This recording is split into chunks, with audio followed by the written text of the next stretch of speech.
On a stormy night in the Shenandoah Valley, a lonely farmer carried a newborn foal into his barn, never knowing that the fragile life he saved would one day save an entire community. From whispers in the dark to miracles in the snow, this is the story of Willow, the wild horse who defied fear, changed a town, and proved that sometimes the ones we rescue are the ones who rescue us. The storm came quick, rolling down the Blue Ridge Mountains like a black curtain. Wind tore through the apple trees in Sam Hargrove's orchard, shaking branches heavy with fruit, scattering green and red across the wet earth. The smell of rain mixed with the sharp tang of split apples, a scent that clung to Sam's coat as he fought his way toward the far fence line. He'd been out since dawn, mending a post, his hands rough and sore, but the crack of thunder pulled him farther, to the edge where his land kissed the woods. There, in the half-light of a lightning strike, he saw it. A mare collapsed in the tall grass, her chestnut body twisted unnaturally, the sheen of rain sliding over a hide already cooling. Steam still rose faintly from her side where the bolt had struck. Sam's breath caught, a bitter memory clawing back of the night his marriage ended, of silence so sudden it felt like lightning had split his own life in two. But before the grief could root itself, he heard another sound, thin, desperate, trembling. Beside the mare, tangled in wet grass, a newborn foal tried and failed to stand. Its legs folded like twigs beneath it, its body slick with birth and rain. The foal let out a weak cry that cut deeper than any storm could. Sam dropped to his knees, rain soaking through denim and into bone, and pressed a calloused hand to the foal's trembling flank. The little creature's heart fluttered beneath his palm like a trapped bird. Alone, it wouldn't survive an hour. Sam hesitated.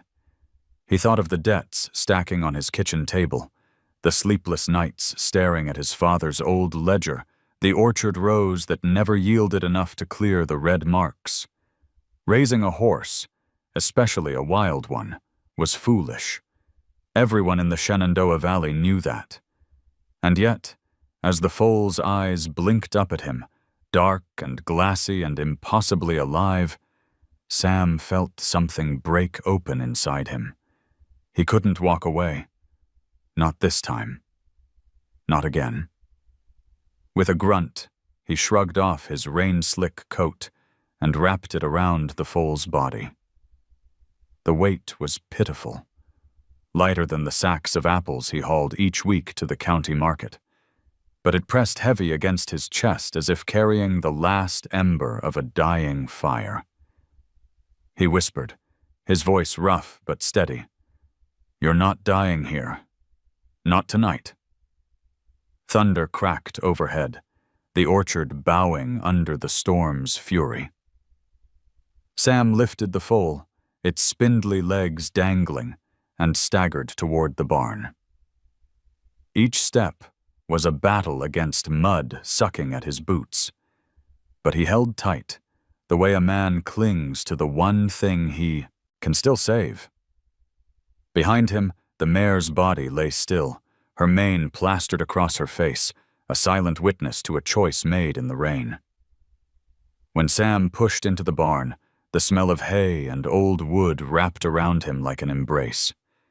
He set the foal down on a bed of straw, tucking the coat tighter around its frame. The wind howled through the cracks, rattling the tin roof, but in that small space, there was warmth, the faintest flicker of hope. Sam knelt beside the newborn, brushing damp strands of mane from its face. "Willow," he murmured, the name rising unbidden as his eyes caught the pale white streak on the foal's forehead, shaped like a slender leaf. You'll be Willow." The foal stirred, a fragile sigh escaping its lips, and for the first time in months, Sam felt something other than weariness. Outside, the orchard groaned under the storm, branches snapping, fruit falling. Inside, in the quiet of the barn, a man and a horse began a story neither could yet see. The story of how broken things might just learn to hold each other upright.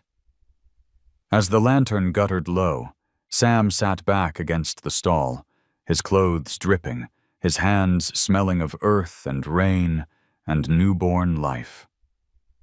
He closed his eyes, listening to the foal's shallow breaths steady, and let exhaustion take him.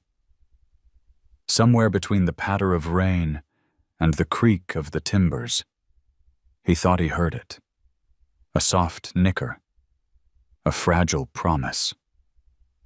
When he opened his eyes, Willow was watching him, as though she already knew he was hers. And Sam, bone-tired but strangely alive, gave a weary nod. "Then we'll see this through. Together." Morning seeped through the cracks of the old barn, soft shafts of light catching dust motes as they drifted lazily in the still air. Sam stirred awake, his back stiff from sleeping against the stall, and the sound that greeted him wasn't the storm, but the faint rustle of straw.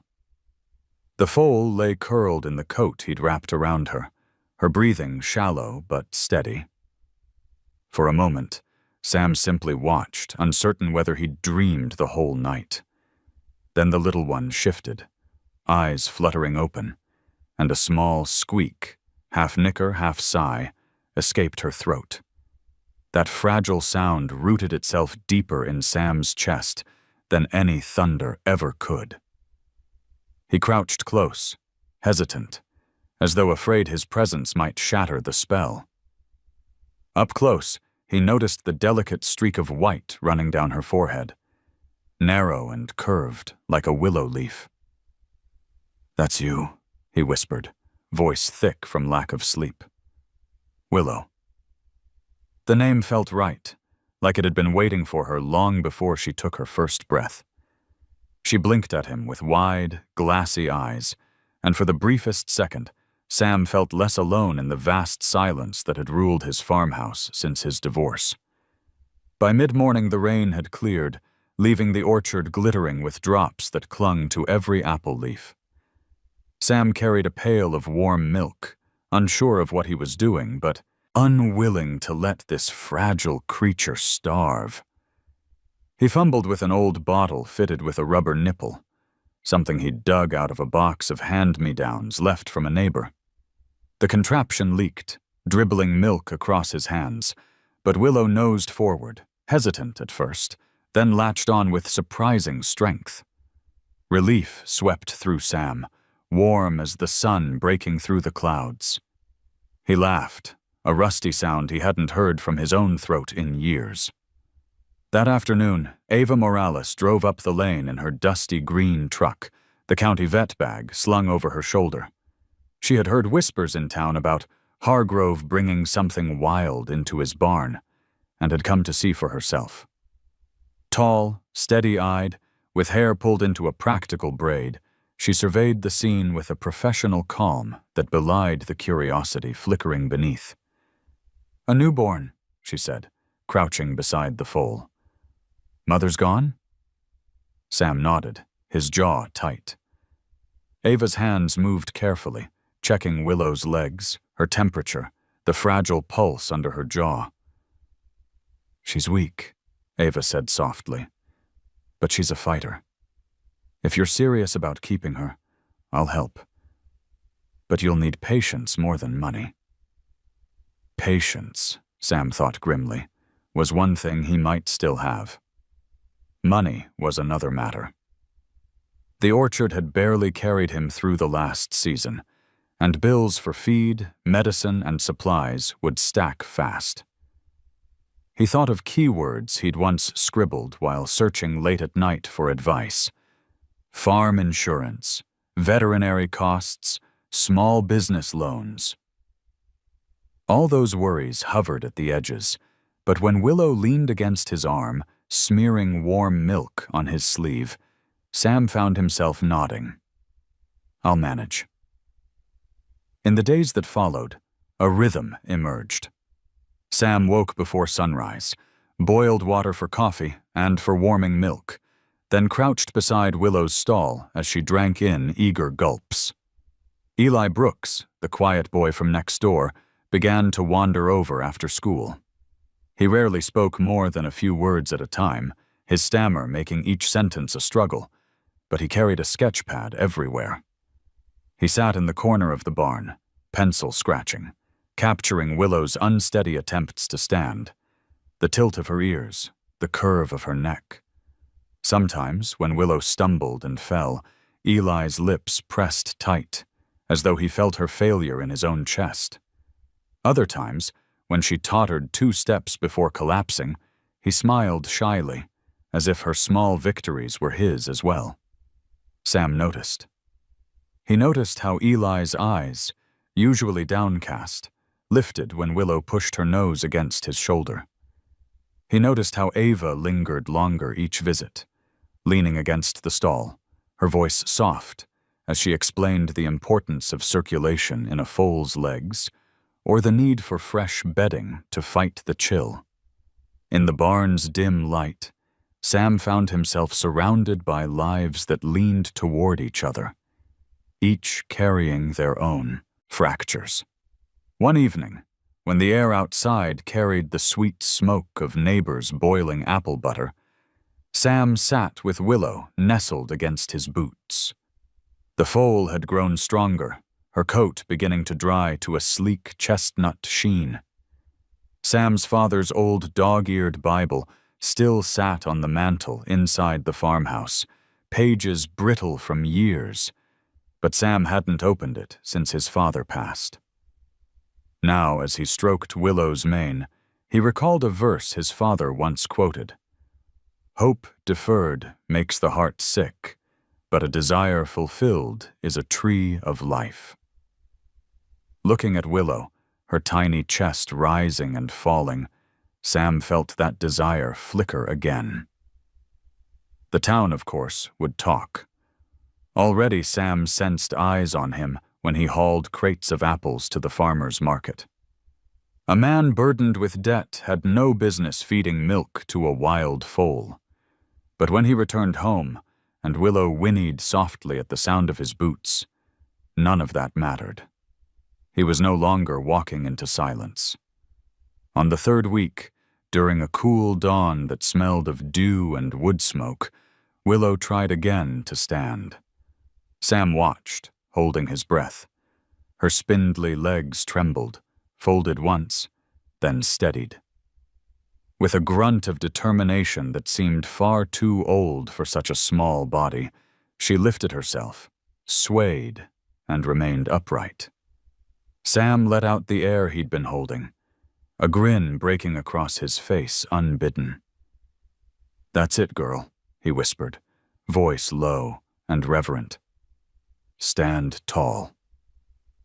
Willow blinked at him, her ears twitching toward his voice. And for the first time since the storm, Sam felt that maybe, just maybe, he wasn't standing alone either. The storm returned without warning, sweeping down the valley with a fury that rattled every window pane in Sam's farmhouse. The orchard groaned under the weight of wind and rain, apples hurled to the ground like marbles spilled from heaven's hand. Sam had barely finished stacking wood by the porch when he heard the frantic pounding from the barn. At first he thought it was a loose shutter, but the sound carried urgency, a desperate rhythm. Willow. He sprinted across the yard, boots slipping in mud, the rain needling into his coat. Lightning tore the sky open, illuminating the orchard rows in stark silver. When he flung the barn door wide, the smell of damp hay and fear hit him. Willow stumbled inside her stall, eyes wide, whites flashing with each crack of thunder. She struck her hoof against the wall, the hollow thud echoing like a drumbeat of panic. Her chest heaved, legs trembling so hard Sam feared she'd break herself before the storm ever could. For an instant, he froze. The barn was dark, shadows jagged with every lightning flash, and he remembered nights after the divorce when silence swallowed him whole, when panic clawed at him until dawn. He knew that look in Willow's eyes. It was the same one he'd seen in the mirror. Not just fear of the storm, but fear of being alone in it. Sam forced his breath steady, grabbed the lantern hanging by the door, and struck a match. The small flame sputtered, then bloomed into light, casting a warm glow across the stall. He didn't rush toward Willow. He didn't shout or grab for a rope. He simply stepped into the straw, boots sinking soft, and lifted the lantern high so its glow cut through the shadows. His free hand stretched outward, open and still. Thunder boomed again, so loud it shook dust from the rafters. Willow shied, ears flat, sides quivering. Sam didn't move. He let the storm rage, his hand steady, his breathing slow. He whispered, almost to himself, "Easy, girl. You're not alone. Not this time." For long minutes, nothing happened. Rain hammered the tin roof, wind screamed through the cracks, and Willow trembled like a branch about to snap. But then, slowly, her ears flicked toward him. Her nostrils flared, catching the scent of sweat and rain on his skin. Another flash lit the barn, and she startled, yet her eyes, wide, searching, returned to the steady glow of the lantern. Sam stayed rooted, his arm aching from holding still, his heart pounding louder than the thunder. Finally, Willow took one trembling step forward, then another. The distance between them shrank until the foal's nose hovered just inches from his palm. She hesitated, breath hot and uneven, before pressing her muzzle into his open hand. The warmth of her touch, damp and fragile, seeped into him like fire into cold iron. Sam swallowed hard, blinking back the sting in his eyes. The storm outside howled, but inside the barn, a different kind of silence fell. Not the hollow emptiness he'd known for years, but a silence filled with trust. He lowered the lantern slightly, bathing them both in its circle of light. Willow leaned into him, as if the steady beat of his heart was the anchor she'd been searching for. The hours dragged, each crack of thunder a test, each gust of wind a reminder of how small they were against the valley's rage. But Willow did not bolt again. She stayed pressed near him, quivering less with every minute. Sam hummed under his breath, a tune he hadn't realized he still remembered, something his father used to whistle when storms rattled the house. The melody blended with the lantern's glow, wrapping the barn in a cocoon of calm. By the time the storm eased near dawn, Willow's breathing had steadied, her eyes soft, lids heavy with exhaustion. Sam lowered himself onto the straw, back against the stall wall, and she folded down beside him, her legs tucked awkwardly, but her head resting near his knee. He reached out, brushing damp hair from her forehead, tracing the faint shape of the willow leaf marking. "You did good," he whispered. "Better than me, even." The lantern flickered, its oil nearly gone, and Sam knew he couldn't hold back the tide of his own weariness much longer. But before his eyes closed, he caught the faintest sigh from Willow, a sound like relief. It wasn't victory, it was survival. And survival, Sam thought, was enough. When the first light of morning crept through the barn's slats, The orchard shimmered with broken branches and scattered fruit, the aftermath of another fight with nature's will. But Sam didn't see defeat. He saw Willow standing, steady this time, her gaze fixed on him with a calm he hadn't seen before. The bond they'd forged in the lantern's glow was fragile, but it was real. He set the lantern aside, its glass smudged with soot, and rubbed a hand across his tired face. "We'll make it," he said softly, almost daring himself to believe it. Willow flicked her ears at his voice, then stepped forward, pressing her forehead against his chest with surprising firmness. Sam let out a breath he didn't know he'd been holding. For the first time in years, he felt stronger than the storm. The valley shifted with the season, spring pressing in with its chorus of frogs by the creek, and the perfume of apple blossoms opening wide in the orchard rows. The storm that once terrified Willow had long passed, yet its echo lingered in her skittish movements, the way her ears pricked at sudden sounds, or her legs trembled when shadows stretched across the barn. Sam knew he could not cage her fear with ropes or whips. If trust had begun in the lantern's glow, it had to grow into something stronger, something carried in the wind between them. He started small. At dawn, while mist still clung low, Sam would stand outside the stall, his boots planted firm in the straw. One sharp whistle, long and clear, meant come. At first, Willow only flicked her ears, eyes darting to the open door.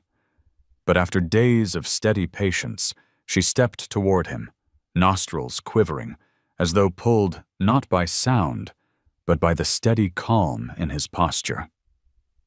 Sam rewarded her with the gentlest rub along her jaw, whispering, "Good girl." 2 short whistles came next. "Stop." It was harder. Willow was born to move, her hooves restless, her muscles itching for flight. Yet Sam's hand, raised palm outward, became its own language. She learned to freeze at his signal, to still her quivering body, and to trust that stillness would not bring harm. When she obeyed, his voice carried warmth like sunlight. "That's it. Stay with me." The bond tightened, not by force, but by choice. Ava watched from the fence line, arms crossed, the brim of her hat shading her smile. "You're training her without training her," she teased. "Every rancher in this county would laugh at whistles and hand signs." Sam shrugged, leaning against the rail. "Every rancher in this county would have left her in the storm." Their eyes held for a quiet beat, the orchard behind them humming with bees. There was no need to explain further. Ava knew. Eli was there too, sketchpad balanced on his knees. He captured each attempt, Willow stepping toward Sam at a whistle, Willow freezing mid-step at his raised hand, Willow circling slowly when Sam tapped his boot against the earth. In Eli's drawings, the girl's thin legs looked steadier, her eyes brighter. For once, his pencil didn't scratch hesitation. The foal's progress became his progress too, and sometimes when Sam praised Willow, Eli's shy smile mirrored hers. By late May, Sam added another cue. 3 taps against the porch post meant return. Willow would pause mid-pasture, ears swiveling, then trot back with an eagerness that surprised even him. He realized she wasn't just memorizing sounds. She was listening to him, choosing to bridge the gap between wild and tame. It was a revelation, a reminder that trust was not demanded but offered, like a hand extended in the dark. But training wasn't without falter. One afternoon, a sudden gust rattled the tin roof, and Willow bolted, crashing against the fence before Sam could signal her calm. He caught her, breathless, running his hands along her neck as she shook. "Easy, girl," he murmured, his own heart racing as if the storm had returned. It reminded him how fragile progress was, how fear lived deep, waiting to rear its head. Yet as she pressed against his chest, trembling, he realized setbacks were part of the journey. So long as they returned to each other, the bond would hold. The orchard thrived around them, rows of apple trees swelling with promise, bees carrying their quiet labor from blossom to blossom. Life moved in cycles, steady and stubborn. Sam found himself moving the same way, waking with purpose, working the land by day, training Willow by evening. For the first time in years, the farmhouse no longer felt like a hollow shell. It carried voices. Ava's practical advice, Eli's shy laughter, even Willow's soft knickers at night. One evening, as the wind carried the scent of clover from the far meadow, Sam tested a new challenge. He stepped back from Willow, raised his palm, then slowly lowered it toward the earth. To his surprise, she lowered her head, ears flicking, as if mirroring his calm. "You see," he whispered, awed. "We've got our own language now." The wind stirred the orchard, scattering petals like snow, and for once Sam felt the valley wasn't against him. It was with him. Later, when he sat on the porch with coffee cooling in his hands, Willow wandered close and rested her head against his knee. The weight was gentle, yet it pinned him in place more surely than any anchor. Sam looked down at her, the faint white streak on her forehead glowing in the twilight, and he realized she had given him something he hadn't known he was missing. A reason to speak again, even if only through whistles and silence. The valley grew quiet as night settled in. Fireflies blinked across the orchard rows, lanterns of another kind. Sam lifted his eyes to the hills, the wind brushing across his face. Somewhere in that breeze, he thought he heard it. The sound of change, faint but steady, carried forward like a promise. By the time June stretched long days across Shenandoah Valley, the orchard was alive with color. Blossoms had given way to small green apples, and the hum of bees mingled with the low murmur of neighbors passing on the road. Sam worked harder than ever, his hands stained with earth and sap. But when he whistled, Willow came trotting from the meadow, her chestnut coat catching the sun. Trust had grown between them, steady as the trees taking root. Yet the valley, like all valleys, carried more than just seasons. It carried eyes, whispers, and the kind of pressure that could bend a man's back no matter how straight he stood. It was at the Saturday farmers' market that Sam first saw Grant Malloy up close. The market was always a bustle of sound, fiddles playing on the corner, children tugging their mothers toward the sweet kettle corn stand, vendors calling out about fresh honey, grass-fed beef, or handmade soap. Sam's stall was quieter. Crates of apples, jars of cider, and the steady presence of a man who spoke less than he listened. Eli sometimes sat nearby sketching, while Ava stopped in for supplies, always leaving with an extra jar she didn't need but bought anyway. Malloy arrived in a polished truck that looked too new for the dirt road. He was the sort of man who dressed like the land belonged to him. Boots buffed clean, shirt pressed, smile sharp enough to cut through any doubt. He moved through the crowd like he owned it, shaking hands, dropping jokes, nodding to every rancher who had once borrowed from his coffers. When his gaze landed on Sam, he smiled the same smile that had charmed half the county board, a smile full of promise, but empty of warmth. "Sam Hargrove," Malloy said, his voice loud enough for those nearby to hear. "Heard you've been busy out on your spread." His eyes flicked toward the empty halter hanging from the side of Sam's truck, then back to the crates of apples. "Word gets around, you know. A horse? Or should I say, a wild one?" Sam's jaw tightened. He didn't answer right away, lifting a jar of cider into a customer's bag before turning back. "She's mine," he said simply. Malloy chuckled, spreading his arms as if humoring a child. "Mine, yours. Depends how you look at it. See, wild stock isn't exactly lawful on farmland without the right papers. And papers take money, Sam. Money I don't imagine you've got lying around after last winter's freeze." The words were smooth, but the edge in them was plain as barbed wire.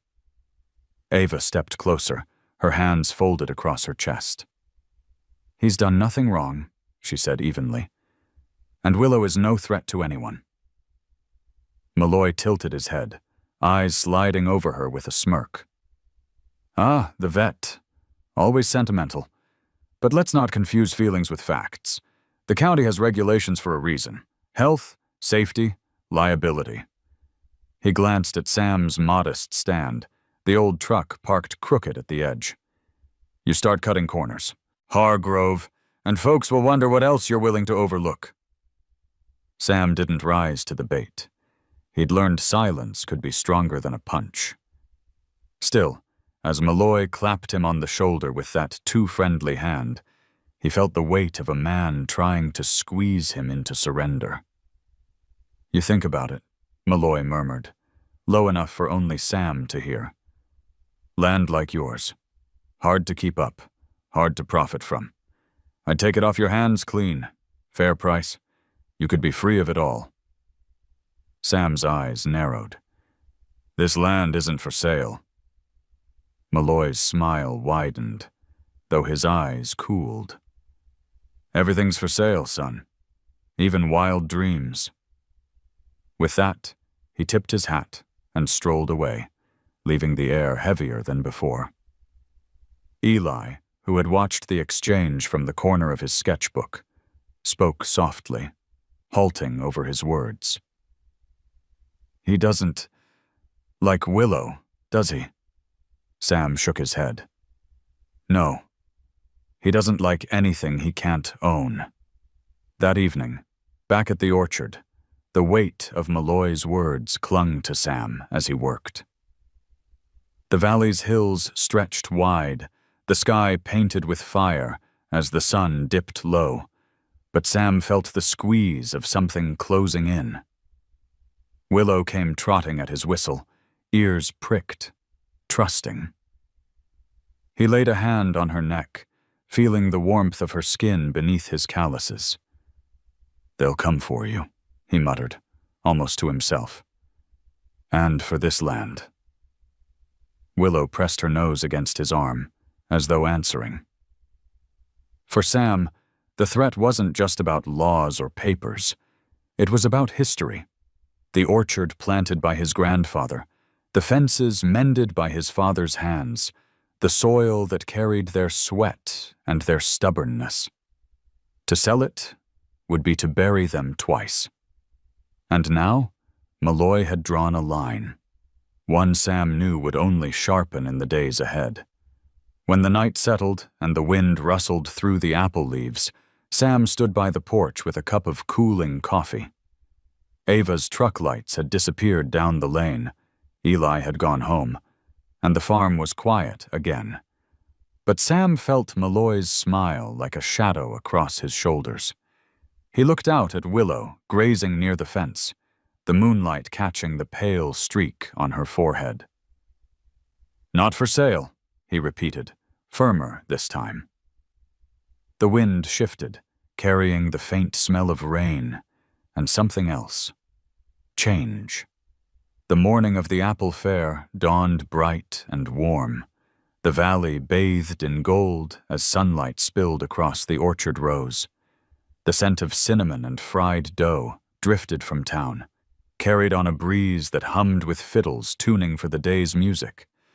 Sam had not planned to bring Willow, but Eli begged, his sketchpad hugged to his chest, eyes wide with hope. Ava, leaning against her truck, added with a small smile, "It might do her good, and it might do the town good to see what she's become." Sam hesitated. He knew the eyes that would follow, the whispers already buzzing after Malloy's sly words at Ban, the market. Still, when Willow nudged his shoulder that morning, ears flicking as if sensing the excitement in the air, he gave a slow nod. "All right, girl, let's see how brave you are." The fair was a riot of color, rows of booths selling apple butter, jars of honey, quilts stitched in mountain patterns. Children darted between stalls, faces sticky with caramel. At the edge of the square, a bluegrass band struck its first notes, the fiddle bright, the banjo steady. Families gathered, laughter rising like smoke into the September sky. And then the murmurs began. "That's him, the Hargrove boy with the wild horse." Sam led Willow slowly down the packed dirt street, her hooves clicking softly against the boards of the boardwalk. She moved cautiously, nostrils flaring at the scents: kettle corn, wood smoke, leather. Her ears swiveled with every shout and clang, but she stayed near his side, her trust steady as a tether. The crowd parted, curiosity pulling them closer, suspicion keeping them back. Children pressed forward first. One small girl reached out, her sticky fingers trembling with both fear and wonder. Willow lowered her head, warm breath rushing across the girl's hand. A giggle burst from her lips, followed by a chorus of others. Soon, Willow stood surrounded by little ones, their palms stroking her neck, their laughter ringing above the music. Eli sat nearby, sketching furiously, his lines quick and alive, capturing the moment when wildness bent itself toward gentleness. Then it happened. A boy no taller than Willow's shoulder slipped beneath the rope line, stumbling toward her. Gasps rose from the crowd, but Willow didn't shy or bolt. Instead, she bent her knees, lowering herself carefully into the dust. The boy, stunned, clambered onto her back, clutching at her mane as though riding a rocking chair. For a heartbeat, the square fell silent. Then the children erupted, clapping, shouting, "She's magic! She's ours!" Sam's throat tightened. He hadn't trained her to kneel. That was her choice, her gift. He met Ava's eyes across the crowd. Her smile was soft, tinged with awe. For the first time, Sam allowed himself to believe Willow might not only belong to him, but to the valley itself. Yet, not everyone cheered. At the edge of the crowd, Grant Malloy leaned against a booth post, his smile thin as paper. He whispered to a rancher beside him, and the man's face soured. Soon, murmurs spread. "Mustangs steal pasture. Dangerous to let children near. Foolishness." The joy of the moment twisted, split into awe and disapproval, hope and doubt. Sam felt the tension coil. He guided Willow gently, signaling her to rise. She obeyed, lifting the boy carefully back to the ground. The crowd clapped again, but now the applause was fractured, some hands held back. Malloy tipped his hat mockingly, then disappeared into the fair, leaving unease in his wake. As dusk settled and lanterns lit the square, Sam loaded Willow into the wagon. Eli clutched his sketch, lines smudged from hurried hands, but alive with spirit. "She showed them," the boy whispered. Sam nodded, though his chest felt heavy. Willow had indeed shown them something beautiful, something undeniable. But in showing it, she had also drawn the line sharper between those who believed and those who would never. On the road home, the sound of fiddles faded behind them. The orchard loomed ahead, quiet and waiting. Sam reached to rest a hand on Willow's neck. "They'll remember you," he murmured. Her ears twitched at his voice, as if she understood. Whether that memory would be gift or curse, Sam did not yet know. But the wind carried with it both promise and warning, and Sam could feel in his bones that the fair was not an ending. It was only the beginning. The valley lay in silence that night, the kind of silence so deep it pressed against the windows of Sam's farmhouse. Moonlight pooled across the orchard rows, turning the apples into pale lanterns swaying gently in the breeze. Sam had gone to bed with the taste of dust in his mouth, weary from hauling crates to town and mending fence posts splintered by summer storms. The fair was already a week behind them, but its echoes still lingered, children whispering about Willow's bow, adults muttering about danger, and Malloy's voice curling like smoke through every conversation. Sam dreamed restlessly, haunted by the image of Malloy's smile stretching across the crowd. He woke to a sound sharp and insistent, hooves pounding against wood. His eyes flew open. Willow. He bolted from bed, dragging on boots without socks, and sprinted through the yard. The night air bit cool against his skin, carrying the faint metallic tang of smoke. When he reached the barn, he found Willow thrashing against her stall, ears pinned, eyes blazing with alarm. She reared once, striking the boards with a crack that rattled the hinges. "Easy, girl," Sam called, fumbling to unlatch the door. The moment it swung open, Willow surged past him, not running away but wheeling toward the western fence. Sam froze. On the wind, beneath the orchard's sweet scent, came a darker smell. Sharp, acrid, unmistakable. Fire. Heart-pounding, Sam snatched a lantern and raced after her. Beyond the fence line, an orange glow pulsed against the night sky. His neighbor's hay barn stood ablaze, flames snapping high, sparks flung like stars into the darkness. Shouts rang faint in the distance, men scrambling with buckets and shovels.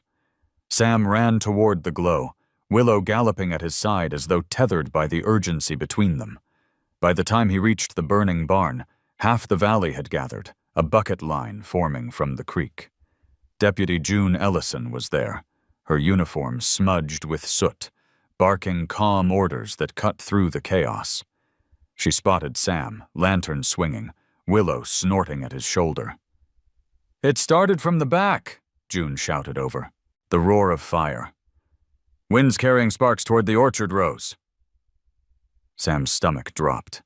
His land, his trees, everything his family had built, one gust could ignite it all. Without thinking, he shoved his lantern into the dirt and seized a bucket. The work was brutal, running, scooping, tossing water onto a beast that ate faster than they could feed it.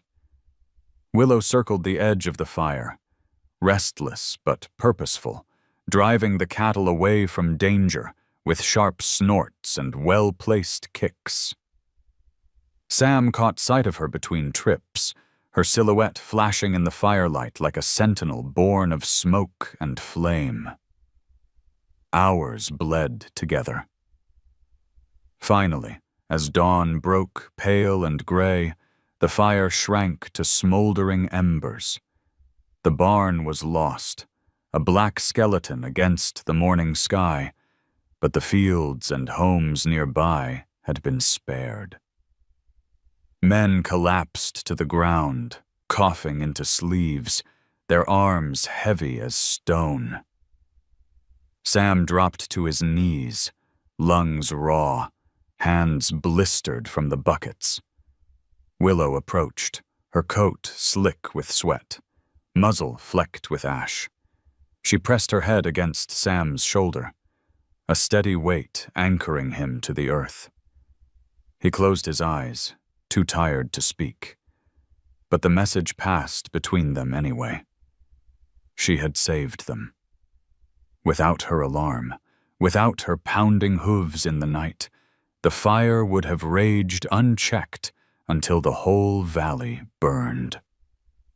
Later, as neighbors lingered in weary gratitude, June crouched beside Willow, brushing soot from her mane. "You've got yourself a guard more reliable than any bell," she said softly. Then, standing, she added to Sam, "Don't let anyone tell you she's a danger.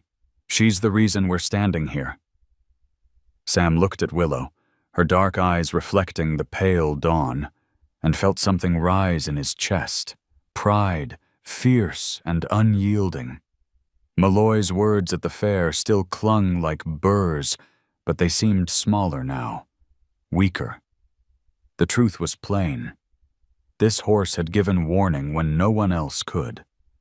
As the crowd dispersed, Sam walked Willow back toward his orchard. The sun climbed, gilding the valley with light, and for the first time since Malloy's threats, Sam felt the land breathe easier.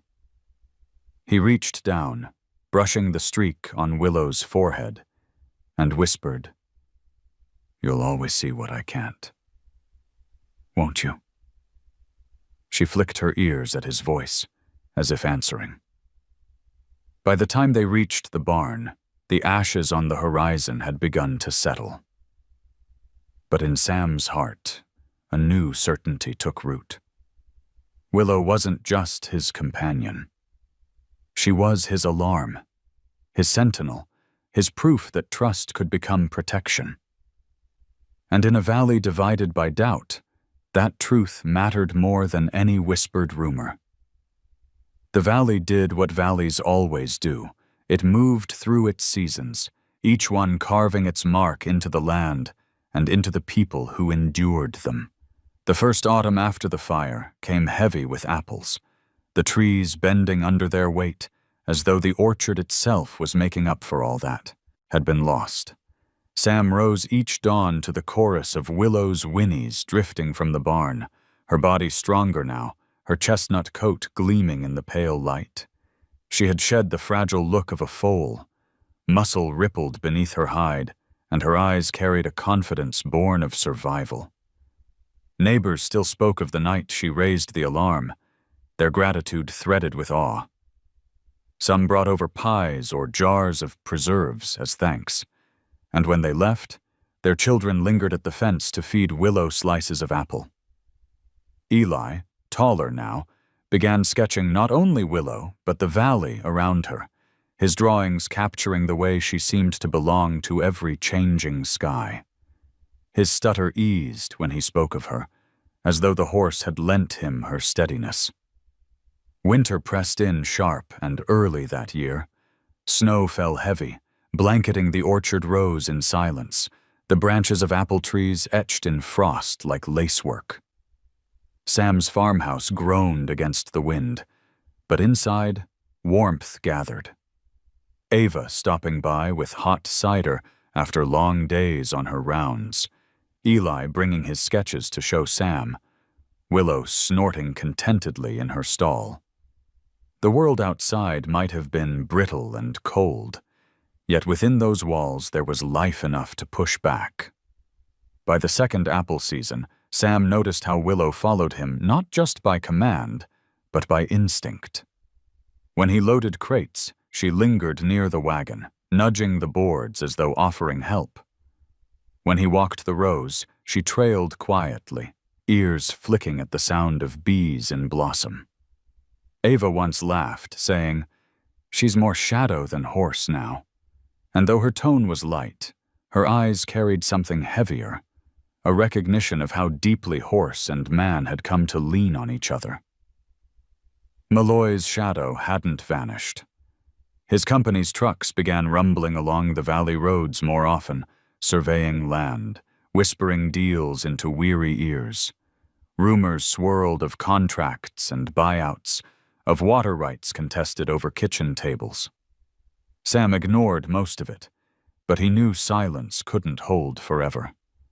Still, as long as Willow's steady presence pressed against his days, he felt rooted, as if the orchard and horse together anchored him in a storm of shifting loyalties.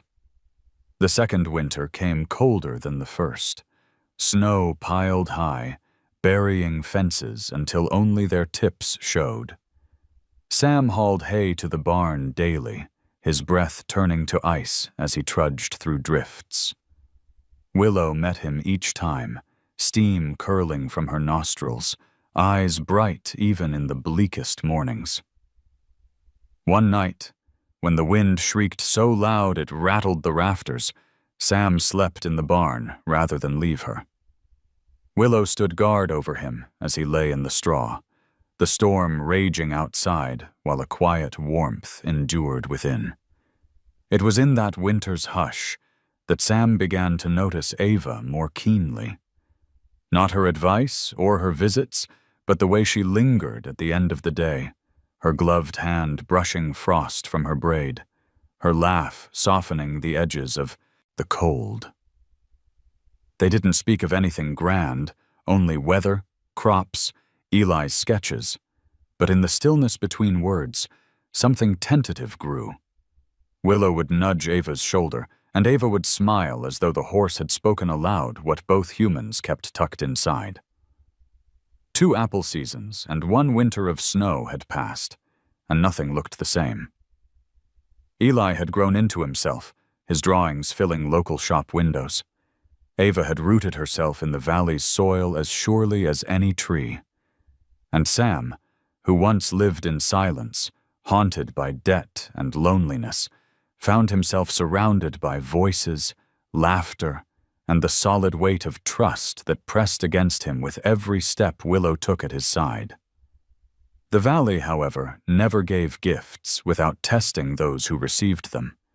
Sam knew it in his bones as he stood at the orchard's edge one morning, the snow just beginning to melt, revealing the dark soil beneath. Willow grazed nearby, her breath rising in steady clouds. Beyond her, a plume of dust marked a truck crawling down the far ridge road. Malloy's men again, measuring, circling, planning. Sam placed a hand on the fence post, the wood rough under his palm, and whispered to himself, "We've come this far." Willow lifted her head at the sound of his voice, ears pricked toward him, her steady gaze carrying the weight of those 2 years. She had been a foal in the storm, a sentinel in the fire, and now a companion through seasons of plenty and scarcity. Whatever lay ahead, Sam knew the years had bound them in ways no man's threat could unravel. And yet, as the truck rumbled closer, the wind shifted cold against his cheek, reminding him that peace in the valley was always temporary, always waiting for its next test. It began as a whisper on the horizon, a bruised sky gathering over the ridge while Sam loaded the last baskets of apples into the shed. The air felt wrong, too heavy, too still, the kind of quiet that made Willow lift her head from grazing and snort uneasily. Then the first stone fell, not rain but ice, hard as a rock and sharp as broken glass. Within minutes, the orchard became a drum, hailstones tearing through branches, shredding leaves, knocking fruit to the ground in a cascade of ruined harvest. Sam bolted for the barn, Willow racing beside him, her ears pinned against the roar. They plunged inside just as the storm reached its fury, the tin roof rattling like musket fire. The noise was deafening, the cold air filled with the stink of torn earth. Willow trembled, striking her hooves against the boards, wild-eyed in her panic. Sam caught her halter, pressing close until she felt his body steady against hers. "Easy, girl," he murmured, though his own heart was hammering. "We're here. We'll ride it out." But when the storm passed, silence fell heavier than the hail itself. Sam stepped into the orchard, boots crunching over a carpet of ruined apples. The ground looked like it had been salted with ice, fruit split and broken, branches hanging limp, a season's work, maybe two, gone in under an hour. His shoulders slumped, the weight of debt and failure pressing harder than ever before. He had known lean years, had learned to stretch pennies until they screamed. But this felt final. The orchard could not endure another blow, not with Malloy's men circling like vultures. That night, he lingered in the barn, the single lantern casting a dim circle of light. Willow stood in her stall, calmer now, brushing her nose against his sleeve as though offering comfort. Sam leaned against the rail, his voice rough. "I don't know if I can keep you, girl." The words hung in the air, heavier than the storm. Willow blinked at him, her ears tilting toward his voice, and for a moment he hated himself for speaking them aloud. He sank into the straw, head in his hands. "I wanted to believe we could make it, that saving you meant saving myself. But maybe I was wrong. Maybe I'm not enough." His chest ached as he forced the words out, words he had buried for years. He remembered the marriage that crumbled under silence, the orchard slipping year after year into debt, the father's legacy he could never quite uphold. All the while, Willow stood watching, her breath misting in the cool air. She moved then, quietly, stepping from the shadows of her stall. Sam didn't stop her as she pressed her forehead into his shoulder, firm and insistent. The gesture stole the air from his lungs. It was not desperation. It was declaration. A creature who had once been left alone in a storm was refusing to leave him now. Sam's throat tightened, tears burning hot in his eyes. He buried his hand in her mane, whispering, "I don't deserve you." A creak by the doorway startled him. Ava stood there, her coat dusted with ice, her face unreadable in the lantern's glow. She had come to check after the storm, but her eyes had caught his confession instead. For a long moment, she said nothing, letting the silence stretch between them. Then, softly, she crossed the barn and crouched beside him. Her gloved hand brushed his arm, grounding him. "Sam," she said, her voice steady, "family isn't measured by profit or loss. It's measured by what we choose not to abandon." He looked at her, ashamed, but she held his gaze. "You didn't leave her in the storm. Don't leave her now." The lantern flickered low, shadows rising and falling across their faces. Sam swallowed, pressing his forehead against Willow's neck. Her steady breathing filled the quiet, each exhale a reminder of life still clinging, still fighting. Ava's hand stayed on his arm, not pushing, not pulling, just present. Together, in that fragile circle of light, they bore the weight of truth. Failure, yes, but also the choice to stand again. Outside, the hail melted into rivulets, carrying shards of fruit into the soil. Tomorrow would bring hard questions: how to repair, how to pay, how to face the town. But tonight, in the barn that smelled of hay and rain, Sam understood something deeper. The orchard might break, but the bond he shared with Willow could not.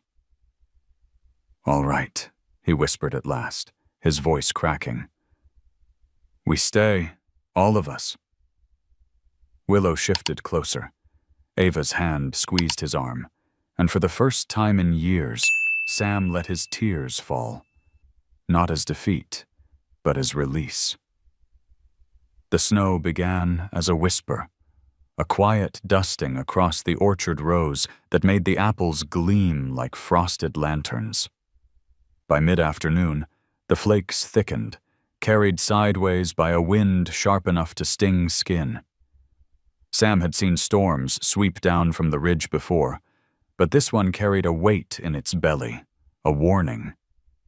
He watched from the porch as Willow paced along the fence, her head high, ears swiveling to catch sounds the valley muffled beneath its white blanket. By dusk, the storm had grown monstrous.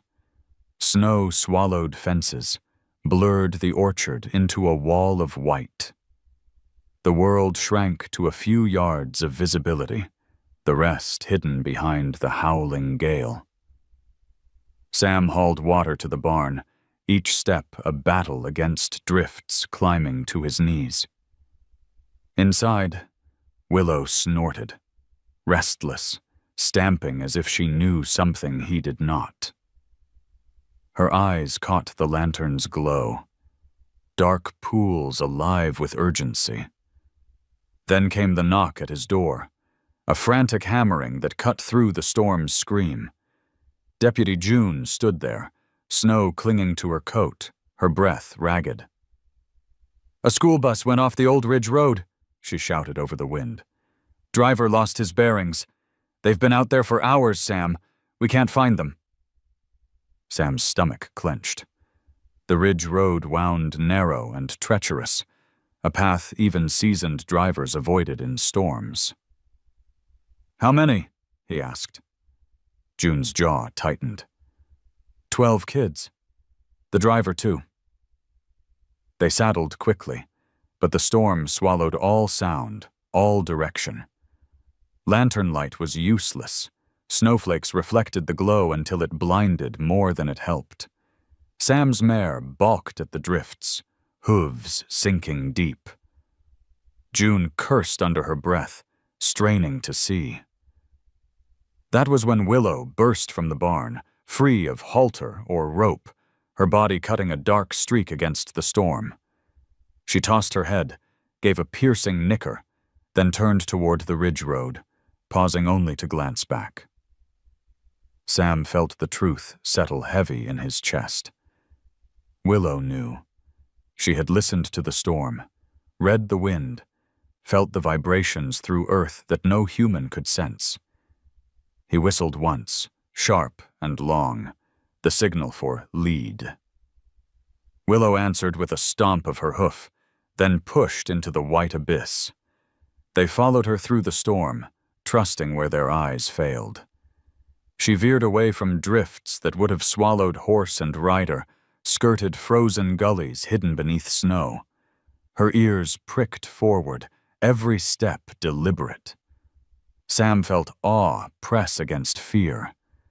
This horse, once a trembling foal in the storm, now moved with the certainty of something, born to navigate chaos. After an hour that felt like a lifetime, Willow halted.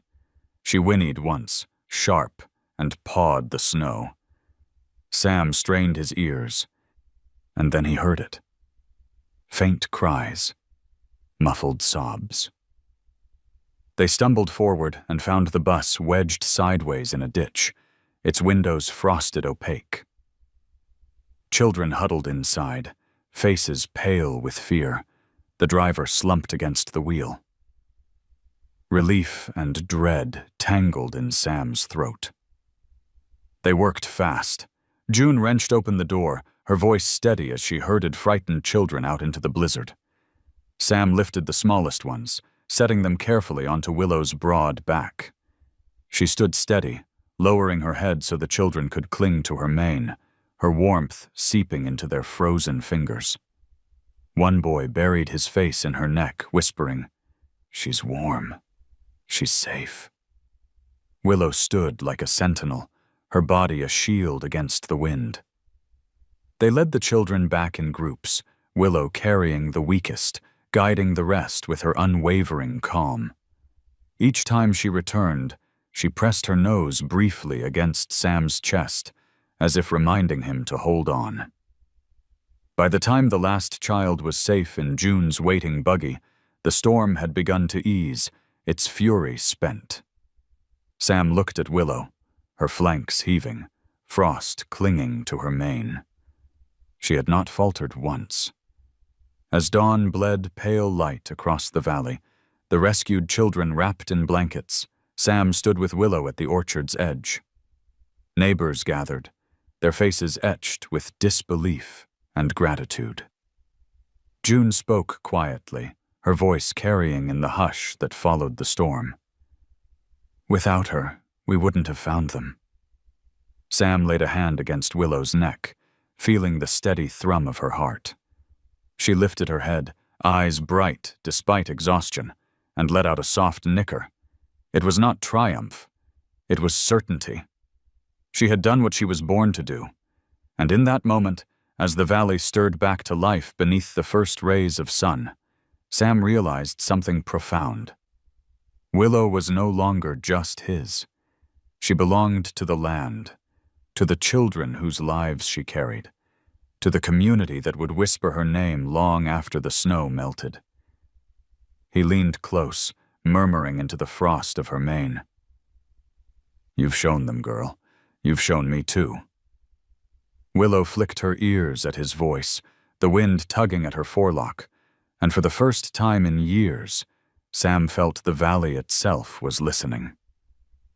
The storm left the valley quiet, too quiet, as if the snow itself was still holding its breath.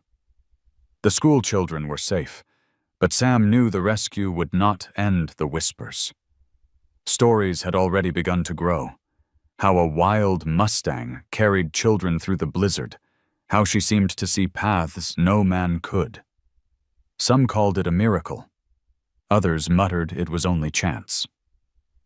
In small towns, miracles and threats wore the same face, depending on who was telling the story. A week later, the thaw began. Snow melted in uneven patches, streams swollen with icy runoff. Sam hitched the wagon to fetch supplies in town, and Willow trailed behind on a lead rope, her breath still curling in the chill air. Eli rode with them, his sketchpad tucked against his chest, determined to capture what had happened. Ava met them along the road, her truck loaded with feed for farmers who'd lost stock in the storm. Together, they traveled slowly toward Cedar Hollow, the town square alive with chatter of the rescue. It was on the return trip that Willow stiffened, her ears swiveling. They were passing a chestnut grove at the edge of the ridge, the kind of place children sometimes played when the weather was fair. Sam felt the rope tug, then saw her pause, eyes fixed on the line of trees. "What is it, girl?" he asked, following her gaze. At first he heard nothing but the groan of melting ice. Then came a sound, a faint creak, sharp and unnatural. The earth shivered underfoot, a tremor small enough to miss, if not for the stillness around it. Willow let out a sharp nicker and pulled forward, dragging Sam toward the grove. They found the children in seconds. A group of boys had wandered out from town, daring each other to cross the old wooden footbridge spanning the frozen creek. Half of them were already on it, the boards sagging beneath their boots. The snowmelt had weakened the supports, and ice cracked loudly below. One misstep, one more moment, and the bridge would collapse. "Off the bridge, now!" Sam shouted, his voice raw against the wind. The children froze, wide-eyed. One boy panicked, bolting forward, and the structure gave a sickening lurch. Willow screamed, the sound splitting the air like a warning bell. The boys turned toward her instinctively, and in that moment of hesitation, Sam and Ava rushed forward. Sam pulled 2 children back as Ava coaxed another from the middle, her voice calm despite the terror flashing in her eyes. Willow planted herself at the creek's edge, ears pinned, her whole body radiating urgency.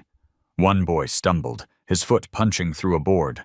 Willow lunged without hesitation, placing her front hooves on the frozen bank, stretching her neck until the boy could grasp her mane. She yanked backward with surprising strength, helping him scramble to safety. Then, with a sound like thunder, the bridge collapsed. Water and wood crashed together, fragments swept downstream. The children screamed, clutching at Sam and Ava, but all of them were safe on the bank, pulled away from the edge by shaking hands and frantic voices. The grove fell silent again, save for the rush of the swollen creek below. The boys clung to one another, their faces pale. One whispered hoarsely, "She saved me." Eli sketched without thinking, his pencil flying across the page, capturing Willow at the edge of the creek, the broken bridge behind her. He didn't stutter a word. The image was enough. By the time they returned to town, the story had already spread.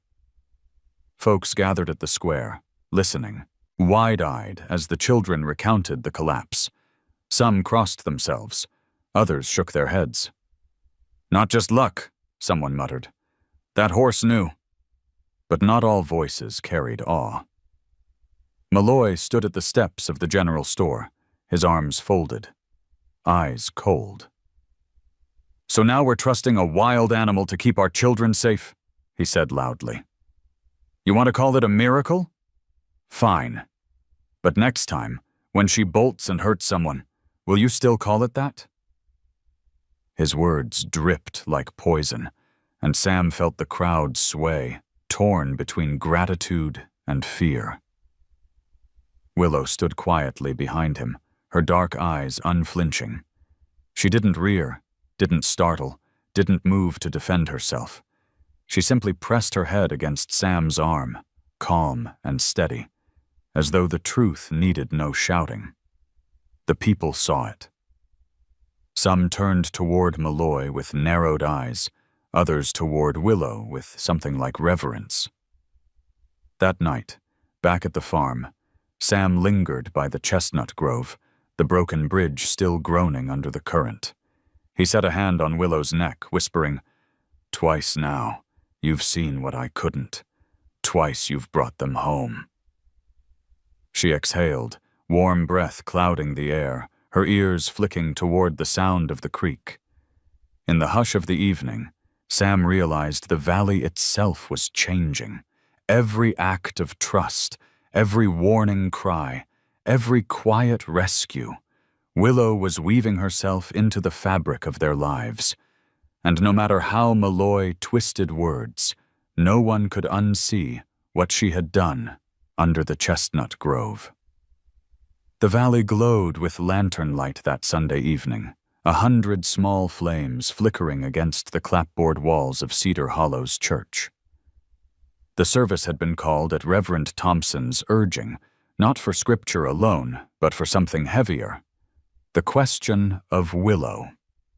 After the bus rescue and the collapse of the bridge, whispers had turned into arguments, and arguments into demands. Some insisted the horse was a blessing, a creature sent to guard the valley.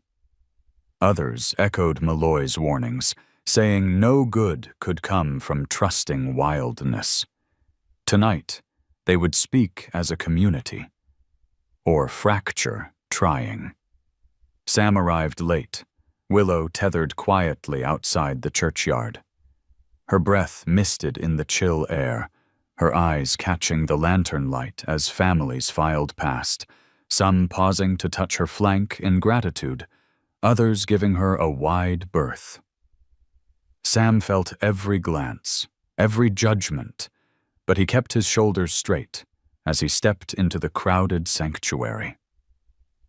Ava slipped in behind him, Eli at her side, sketchbook tucked under one arm. Inside, the air was thick with tension. The pews overflowed, the murmur of voices rising until the Reverend lifted his hand. "We are gathered not only to pray," he said solemnly, "but to reckon with what divides us. God grants us signs, but it is men and women who must decide how to see them." His gaze swept the room, landing briefly on Sam before moving on. The first voice came sharp. Eleanor Malloy, Grant's sister, her bonnet tied too tight, her eyes harder than the frost outside. "That horse is a danger," she declared. "Twice she has stirred up excitement. Next time it could be blood on the snow. Mustangs are thieves and pests. You let one stay, and soon the hills will pour down with more." A murmur of agreement rose from her side of the room. Then, from the back, Dr. Whitaker, the town physician, stood. He cleared his throat, spectacles flashing in the lantern glow. "I was there when the children were pulled from the storm. I've seen the steadiness of that animal with my own eyes. Fear does not erase fact. She has saved lives. Twice. That is not pestilence. That is providence." The room erupted, voices overlapping, gratitude against fear, faith against suspicion. June Ellison, still in her deputy's coat, cut through the noise. "I was at the fire. I was at the Ridge Road. Each time, that horse gave warning before any of us could. If danger comes, I'd trust her before any bell in this valley." Her words hung heavy, but not enough to silence the doubters. Malloy himself rose at last, slow and deliberate. His smile was courteous, his tone honeyed, but the steel beneath it was sharp. "We all appreciate Mr. Hargrove's sentimentality. But let us not mistake chance for divine favor. Do we really wish to stake our children's safety, our livelihoods, on the temper of an animal born wild? What happens when instinct turns? Who will bear the blame when loyalty falters?" All eyes shifted to Sam. He stood slowly, the weight of the orchard, the debts, the storm, and the rescues pressing on his shoulders. For a moment, he thought he might say nothing. Silence had been his shield for years. But Willow's soft nicker drifted through the open window, a sound that stilled him. "I didn't bring her home to make a point," Sam said finally, his voice low but carrying. "I brought her home because she was alone, because leaving her would have meant letting her die. Since then, she's stood with me through storms, fire, and snow. You've seen it. She doesn't run from danger. She runs into it. That isn't chance. That's choice." He paused, scanning the faces. "We ask each other for trust every day, in trade, in word, in prayer. Why is it so impossible to believe trust might be returned?" The church hushed. Even the lantern flames seemed to steady. Ava's eyes glistened as she reached for Eli's hand. The boy lifted his sketchbook, showing a fresh drawing. Willow, head lowered, children gathered safely around her. It was a picture of belonging, drawn by a boy who had once belonged nowhere. Reverend Thompson spoke again, voice soft but resolute. "Perhaps the question is not whether the horse is wild, but whether we are willing to let faith be larger than fear." The meeting ended without verdict, but the valley had shifted. Some left with their doubts hardened, others with their hearts cracked open. Outside, Willow lifted her head as Sam approached, her dark eyes reflecting the lanterns strung along the churchyard fence. She leaned her forehead briefly against his chest, steady as stone. Sam exhaled slowly, the murmur of voices trailing behind him. He knew the fight was far from over. Malloy's smile lingered like smoke in the rafters. But under the lantern light, with Willow's breath warm against his coat, Sam felt something steadier than fear. Resolve. The week after the meeting at the church, the valley seemed to hold its breath. The arguments spoken beneath the lanterns lingered like echoes, carried across fence lines and market stalls. Some neighbors nodded to Sam with new respect. Others crossed the street with narrowed eyes. And still, Malloy's men prowled the roads, their trucks stopping at farm gates to whisper promises of money and freedom from debt. But in the midst of this unease, something unexpected began to stir. Not from speeches or debates, but from the hand of a boy who had once been too shy to speak at all.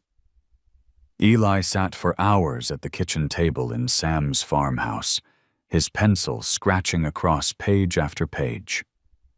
Since the storm, his sketches had grown bolder, each line drawn with confidence that startled even Ava when she saw them. One evening, as snow melted from the eaves and the orchard branches dripped steadily into the thawing soil, Eli pushed a single sheet toward Sam. "This one," he whispered, his stutter barely a shadow now.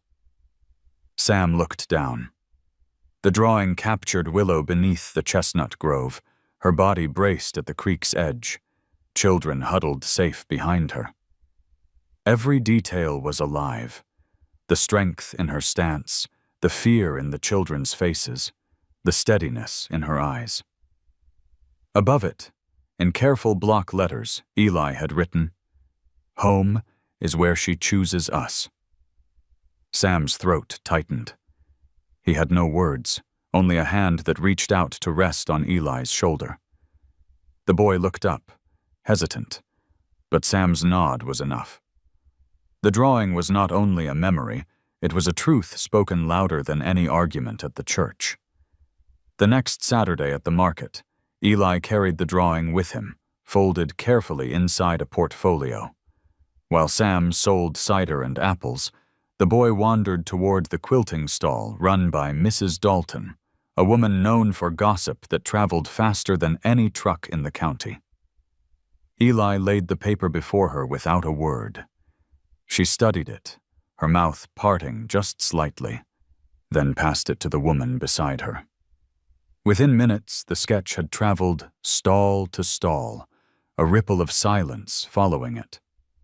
By midday, a small crowd had gathered at Sam's booth, not to argue but to look.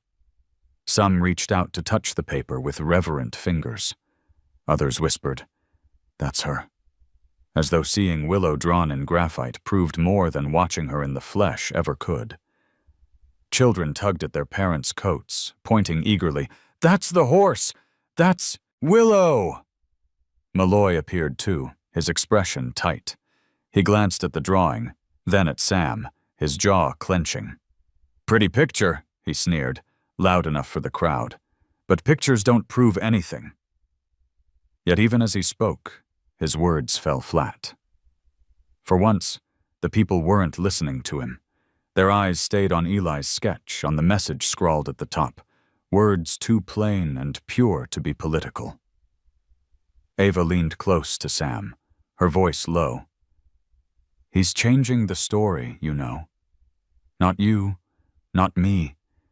Him." She nodded toward Eli, who stood a little taller, as strangers praised his work. Sam followed her gaze, pride welling in his chest.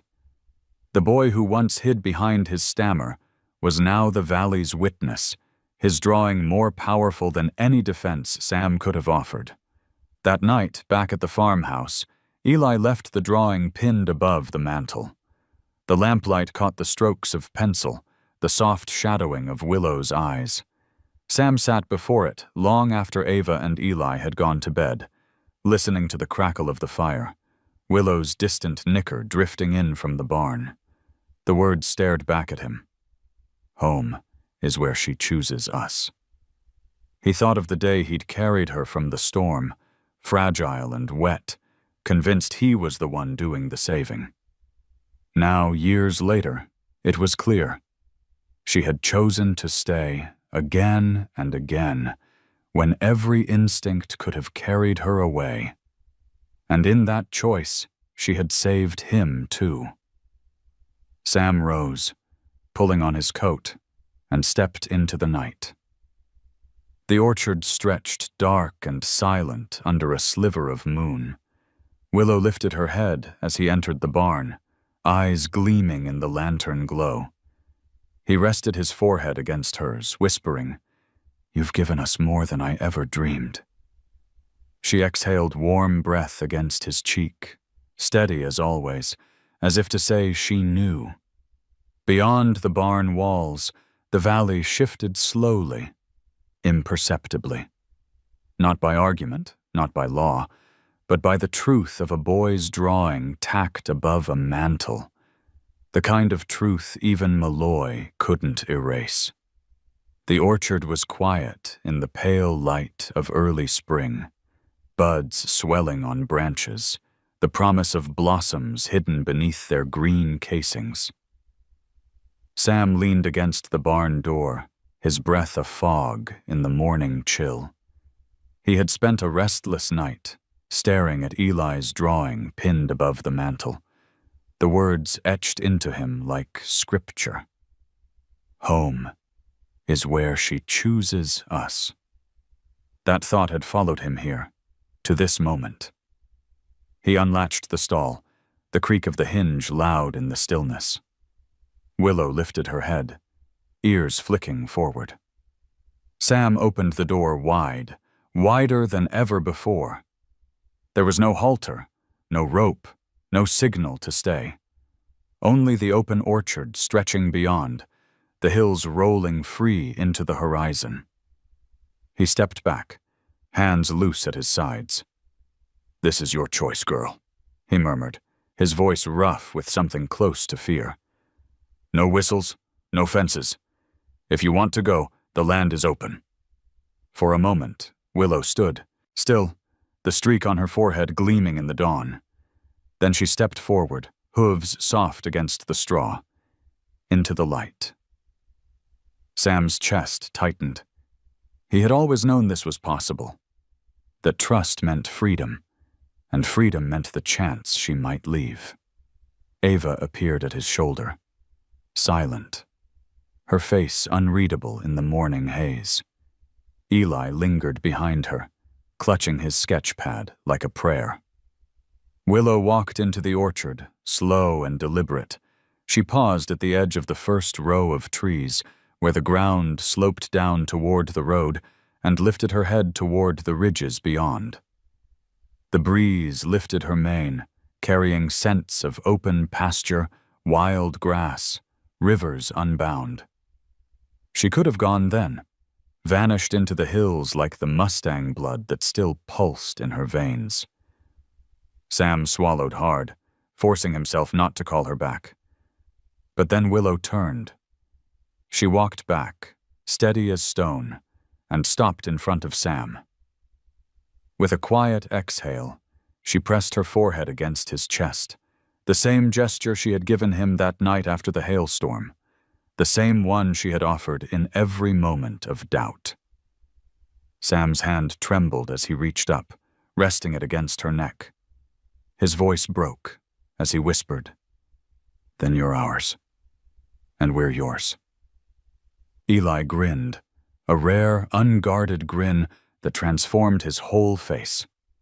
He flipped his sketch pad open and began to draw, quick strokes capturing the image of Willow choosing to stay. Ava's eyes softened, her hand brushing Sam's sleeve. "She's not just your shadow anymore," she said. "She's the valley's heart." Later that week, Sam and Ava carved a sign from a fallen oak plank. They painted the words by lantern light, the brush strokes uneven but full of care. "Willow's Way, for lost hearts and little feet." They fixed it above the barn door. Soon, children from the valley began to visit, timid at first, then braver. Eli guided them, showing how Willow would lower her head so even the smallest could stroke her muzzle. Some children who rarely spoke began to whisper to her. Others who had known only fear of storms found comfort in her steady presence. The barn became more than a barn. It became a place of refuge. Families came not only for apples or cider, but to let their children walk beside Willow to see if perhaps courage could be contagious. Sam watched, humbled, as laughter filled spaces that had once held only silence. Willow had become more than a companion. She was a teacher, a bridge between brokenness and belonging. Malloy came once, his eyes narrowing as he read the sign, his mouth twisted with disdain. But even he said nothing as children rushed past him, their parents smiling with gratitude. He saw what the valley saw. This was no wild threat, no pest to be driven out.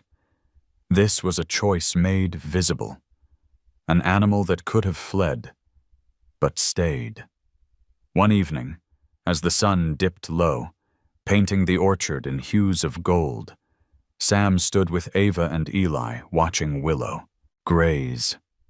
He felt a peace he had not known in years, a peace born not of certainty, but of acceptance. The orchard might still struggle, debts might still shadow the ledger, Malloy might still whisper his poison, but none of that could erase this truth. Willow had chosen them, and in choosing them, she had given them back to themselves. Sam rested his hand on the fence rail, his eyes on the horse moving gracefully among the trees. "It's her way now," he said softly. "We just follow it." Ava slipped her hand into his. Eli lifted his sketch pad, already tracing the light, and Willow, steady as ever, raised her head to the wind, her dark eyes catching the last rays of sun. The valley, for that moment, felt whole.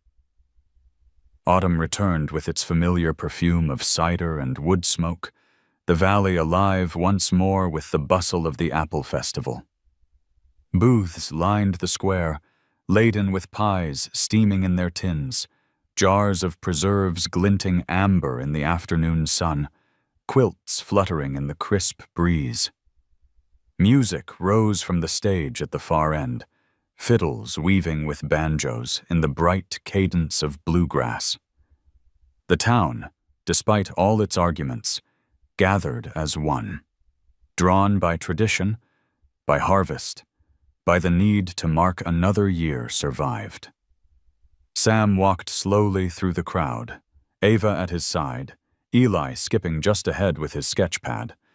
He had not planned to bring Willow, but the children had begged, and now she followed calmly, her chestnut coat glowing in the late light, the white streak on her forehead bright as a candle. People parted for her, not in fear as once, but with hands reaching out, smiles breaking across faces. Even those who still carried doubt could not help but pause as she passed, her step steady, her eyes serene. By evening, lanterns strung across the square lit the cobblestones with a warm glow.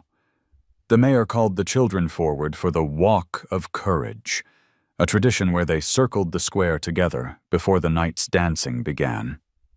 This time, Willow led them. Eli held her halter lightly, but it was Willow who set the pace. Slow, measured, as if she knew she carried more than children's hands on her back. One by one, small fingers brushed her flank, little voices whispered to her ears. A boy who had once stuttered his way through every sentence now spoke clearly as he recited her name. Sam stood at the edge of the square, watching with a heaviness in his chest that was not sorrow, but something richer, deeper. Ava slipped her hand into his, and he did not pull away. The fiddlers softened their tune. The crowd fell into a hush, and the procession circled back to the stage where the mayor lifted his hat. "This valley has weathered storms and loss," he said, his voice carrying. "And in it, we've found courage, sometimes in the least expected of places." He gestured toward Willow. "Tonight, we honor her, and through her, we honor the spirit of every family, every neighbor, who chose to stay when leaving. Would have been easier. The applause rose, not frantic, but steady, a wave of gratitude washing across the square.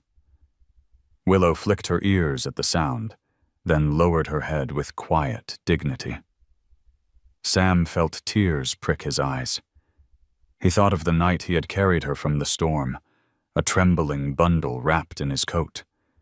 He thought of fire, hail, snow, of every moment when she had steadied him instead of the other way around.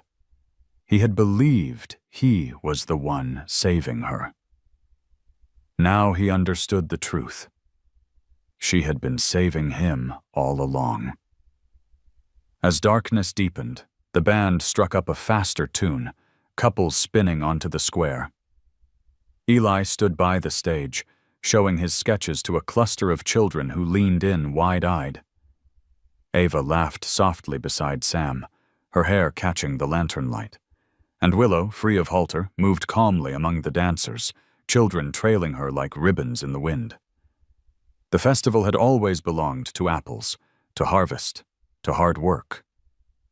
Tonight, it belonged to her, too. When the music quieted near midnight, Sam led Willow back toward the orchard. The square still glowed behind them, lanterns swaying gently, the smell of cider lingering on the breeze. At the edge of the field, Sam stopped, resting his hand against her neck. "That night in the storm," he said softly, "I thought I was carrying you. Turns out you've carried me farther than I ever dreamed." Willow pressed her forehead to his chest, a gesture as familiar now as breath. Sam closed his eyes, letting the moment settle deep in his bones. The orchard stretched dark and silent, the trees heavy with fruit, the air thick with promise of another season. Sam turned toward the farmhouse where light still burned in the window. Behind him, Willow snorted gently, the sound steady, reassuring. It was enough, more than enough, for in the end she had chosen them, and they had chosen her. And in that choice, the valley itself felt whole again. And now I want to hear from you. If Willow's story touched your heart, just drop a simple 0 or 1 in the comments to let me know you were here. Don't forget to subscribe so you won't miss the next unforgettable story of humans and horses, where every tale carries hope, healing, and a touch of miracle.